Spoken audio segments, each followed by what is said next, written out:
Salutare, dragi prieteni! Astăzi vom merge până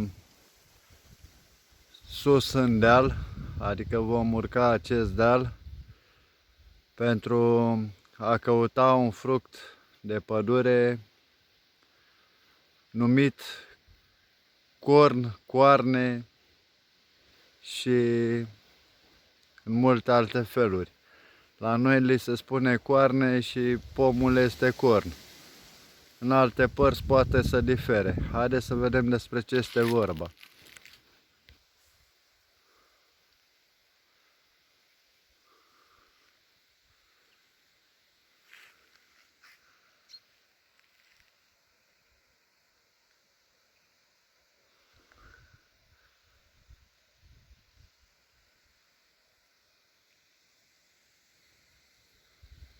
Aceste imagini sunt pentru prieteni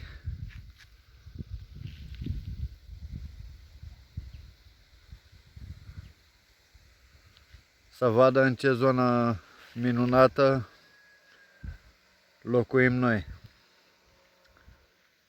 Și acum haideți să căutăm cornul, care este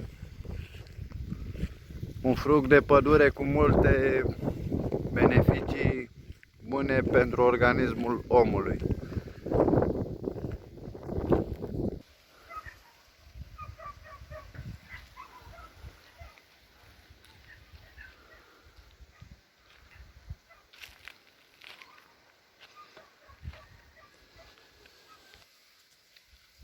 Am ajuns la corn, l-am găsit.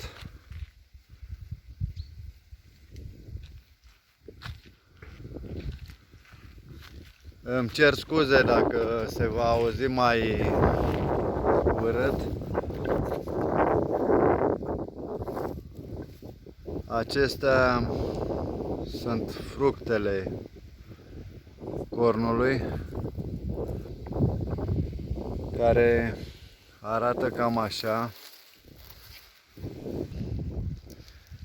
Se pot folosi și la țuică, vin, dar noi vom merge pe remedii naturale și o să vă spun și cam ce puteți face cu ele.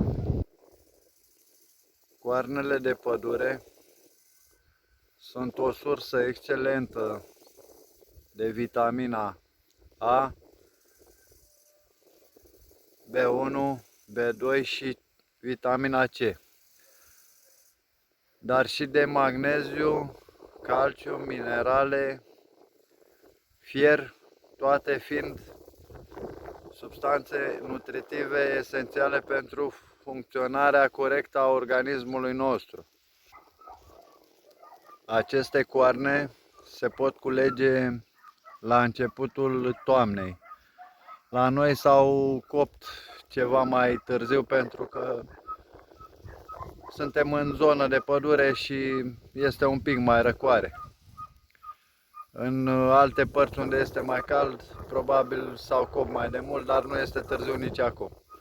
Să mergeți să le culegeți, pentru că este aur curat pentru sănătatea noastră. Aceste mici fructe numite coarne, coarne de pădure sau cum s-o numi în zonele dumneavoastră, sunt o minune pentru organismul nostru.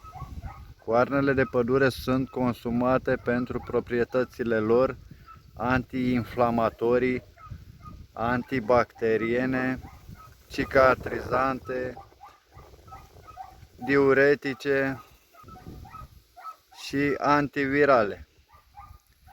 Fie că alegem să consumăm coarne proaspete, fie că alegem să le consumăm uscate, proprietățile lor vor fi aceleași și sunt minunate.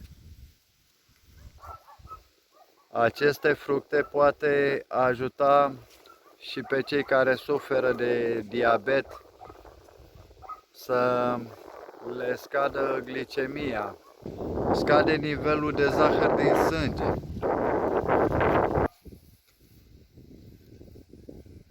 Aceste fructe poate întări sistemul nostru imunitar, deoarece conține foarte multă vitamina C. Aceste coarne pot fi folosite în oprirea sângerărilor, scăderea febrei, oboseală cronică, la curele de slăbire, fiind un accelerator care grăbește procesul metabolic. Pot fi folosite și la probleme oftalmologice. Pot crește și apetitul de mâncare, adică pofta de mâncare. Pot fi folosite cu succes și la tratarea afecțiunilor gastrointestinale, la insomnii. Acestor fructe de pădure minunat este că poate fi folosit și de cei care au ciroză hepatică. Acesta ajutând la scăderea colesterolului și al TGP-ului, transaminanțelor, nici nu știu cum să le zic. Aceste fructe, coarnele, au proprietăți asemănătoare cu cele ale măceșelor. Din aceste coarne puteți face un gem delicios care va asemăna la gust cu cele brune. Și sirop. Acest sirop poate ajuta pe cei care vor cu problemele care le-am enumerat mai sus. Deci, sfatul meu este în felul următor. Când vedem câte beneficii gratuite găsim în natură, de ce să mergem, dom'le, să băgăm atâta tratament în noi, medicamente? Într-adevăr, nu sunt doctor, dar pe lângă medicamentele alea mai merge și un supliment ăsta natural, care e lăsat de la Dumnezeu. Iar acum să vă spun cum deosebiți cornul de ceilalți pomi. Uitați-vă la frunze. Le vedeți? Pomul este un arbust care nu crește foarte înalt. Acesta să aibă undeva la 3 metri înălțime. Crește în zonele de deal, la marginea pădurii, chiar și în pădure. Uitați zona și să vă arătăm fructele. Uitați, acestea sunt fructele de corn numite coarne. Dragi prieteni,